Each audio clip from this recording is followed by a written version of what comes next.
Selamat malam Indonesia, Anda menyaksikan seputar Bali terkini pukul 23 bersama saya Dualit Swastika.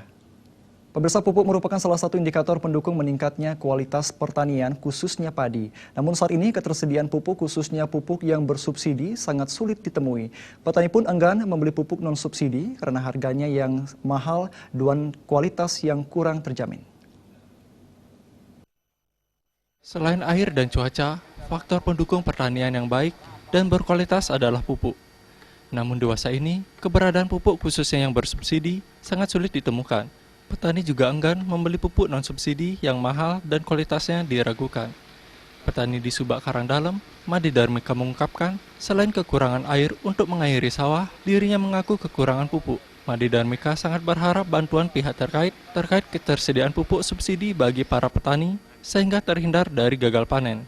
Masalah pupuk ni kan pun langka ni berserang dengan orang ni ko dewentan ni ko kide pun ni ko patok ni ko masalah arau ni ko boleh kilo tengah kan. Misalnya punya sawah le arau misal ni ko kan boleh nang bangsa ni ko gendan sila 1,5 dengan gendan ni ko mau ada ni ko gendan. Hal senada disampaikan petani Wayan Wanta. Wayan Wanta mengaku sangat sulit menemukan pupuk bersubsidi sehingga ia terpaksa menggunakan pupuk lain yang cukup mahal.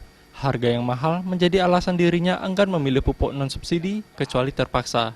Pupuk bahkan petani ini bisa lo beli pupuk, tapi pupuknya nggak ada. Sampai subsidi itu sebenarnya kita dapat subsidi, yang disubsidi ini tidak ada. Itu seperti pupuk itu, yang kita bisa beli yang tidak subsidi kan udah jauh lebih mahal dan hasilnya pun tidak maksimal. Pemerintah terkait diharapkan dapat menindaklanjuti keluhan petani sehingga petani dapat membeli pupuk murah namun berkualitas agar menghasilkan padi yang bermutu. Darta dan Gus Ngurah, Bali TV. Pemirsa, sekian seputar Bali terkini kali ini. Terima kasih untuk perhatian Anda. Salam Indonesia.